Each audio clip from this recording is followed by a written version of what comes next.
जय हिंद दोस्तों। आज का मेरा वीडियो है एक जो देश पे आती है, हमेशा एक मुसीबतें आती है और वो मुसीबत एक आतंकवाद स्वरूप से बोलो या फिर विद्रोह स्वरूप से बोलो।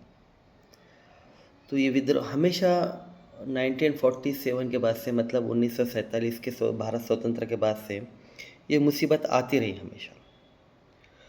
और अभी क्या हो गया है कि ये जो संघर्ष है या विद्रोह है बोलो या फिर आतंकवाद बोलो या सामान्य नागरिकों की हत्या बोलो, तो ये जो भी करते हैं वो लोगों का एक पर्सनल एक एजेंडा होता है। और वो एजेंडा ये होता है कि स्व सत्ता जिसको बोलते हैं अपन, कि उनको खुद के अधिकार के लिए काम करते हैं। और ऐसी क्या बोलेंगे कि विद्रोह हमेशा होते आए। सबसे पहले जो ये क्या होता है कि हमने सोचना चाहिए कि विद्रोह होता क्यों है। मैं अभी आज के दौर में तो बताते हैं कि भाई कि ये धार्मिक स्वरूप है, कि धार्मिक स्वरूप पर्टिकुलर अभी है, कि इसके पहले भी थी। तो है तो क्यों है, नहीं है तो क्यों नहीं है। क्या ये किसी एक राजकारण का षड्यंत्र है? क्या किसी के वैचारिक धारा अलग अलग है, गवर्नमेंट के साथ में अनबन है? या किसी को ऐसा लगता है कि भाई कि मेरी खुद की गवर्नमेंट होना चाहिए या मेरे समाज की खुद की एक अलग देश होना चाहिए, राज्य होना चाहिए, या मेरे खुद के अधिकार होना चाहिए। तो ये तरीके की लड़ाई हमेशा लड़ती आई है समाज। इसके अंदर सबसे पहला जो लड़ाई हुआ था तो तेलंगाना से शुरू हुई। तेलंगाना में 1956-57 में ही शुरू हो गया, सॉरी 46-47 में शुरू हो गया था, जो एक 5-6 साल चली, ज़्यादा लंबी नहीं चली। तो 1946-47 से लेके तो 1951 तक चली, जिसके अंदर जो बंधुआ मजदूर जो थे, बंधुआ मजदूर जिनको बोलते हैं, या फिर समाज से पीड़ित लोग जो थे, जो दलित लोग थे, जिनको इस समाज का सामाजिक बराबर दर्जा नहीं था, या गरीब किसान थे जिनके अधिकार मारे जा रहे थे, उन्होंने उनका एक उठाव किया था। एक वो है। दूसरी बारी को जो हुआ तो पूर्वोत्तर भारत में हुआ। पूर्वोत्तर भारत में भी क्या हो गया कि वहाँ पे भी विद्रोह संगठन हुए। पूर्वोत्तर भारत बोले तो आपका आसाम, मणिपुर, वो साइड में। तो यहाँ पे पर्टिकुलर कोई एक समाज था क्या? नहीं, यहाँ पे बहुत सारे समाज थे। यहाँ पे बहुत सारे समाजों को ये लगता था कि हमको हमारी खुद की सत्ता चाहिए। और वो समाज कौन से थे? करबी था, डिमासा था, मैतूर था, नागा था, कुर्की थी, जोनी थी। या फिर वहाँ के जो असमी युवाएँ थे, उनको लगता था कि हमको हमारा एक अलग पार्ट होना चाहिए, हमको इंडियन गवर्नमेंट हमारे साथ नाइंसाफ़ी करता है। ये उनकी गलत फहमी थी। ये जो उनके साथ उनको लगता है, ये उनके जहन में ये नहीं था कि भाई कि हम बड़े देश के साथ में रहेंगे तो हमारा भी बड़ा विकास होगा। वहाँ की वैचारिक धाराओं ने उनके माइंड डिस्टर्ब कर चुके थे। और वो लड़ाई आज तक चल रही। और वो लड़ाई कब से चालू है? उसकी उसकी संगठन की स्थापना 1950 से हुई थी, देखो।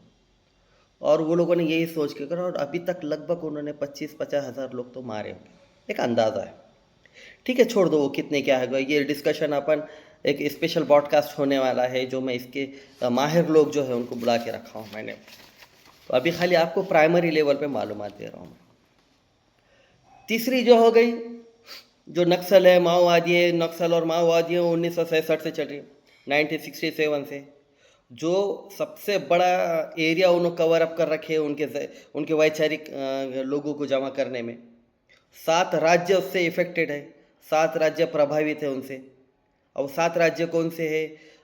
हमारा मध्य प्रदेश है, बिहार है, महाराष्ट्र है, फिर अंदर आपके क्या बोलते रहते कि उड़ीसा है, झारखंड है। ऐसे 7 राज्य आते हैं। बंगाल है, 7 राज्य आते हैं। उन्होंने भी उनके एक अलग से देश विरोधी एक्टिविटी है, उनके विद्रोह है, या उनके जो भी गलत फहमी है कि देश उनके साथ नाइंसाफ़ी करता है, वो हिसाब से है। तो और एक कौन सा है कि सबसे बड़ा और एक इफेक्ट करा था 1980 के अंदर। 1980 से 1995 तक एक काम चल रहा। हालांकि ये जो चल रहे, मैंने जो बोला पिछले बारी को, जो माओवादी है, उग्रवादी है, जो भी है ना, ये नक्सली जो है, तो उन्होंने 1967 से आज तक चल रहे। उसी तरह लेकिन पंजाब का एक लिमिटेशन रहा है। 1980 से 1995 तक उनकी एक फ़ाइट चली है। लेकिन उन्होंने उतने 15 साल के अंदर बहुत एग्रेसिव रोल किया।